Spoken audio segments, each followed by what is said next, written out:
Sa video ng isang netizen, makikitang masayang nagdiriwang ang mga market vendor sa pamamagitan ng tradisyonal na pagsasayaw o pagsasagawa ng community dance matapos matanggap ang balitang formal nang umatras ang isang pribadong kumpanya sa panukalang rehabilitasyon ng Baguio City Public Market.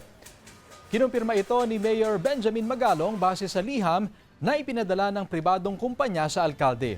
Sa liham, nakasaad dito na nagpasya ang SM Prime Holdings Incorporated na wag nang ituloy ang proyekto matapos suriin ang kasalukuyang sitwasyon ng mga stakeholders, executive at legislative branches at City LGU kaugnay sa Market Rehabilitation Project.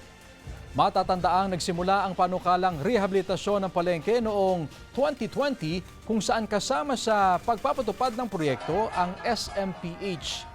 Kabilang sa proyekto ang pagtatayo ng isang 7-story public market building at parking facility na may kapasidad para sa humigit kumulang 1,900 na sasakyan.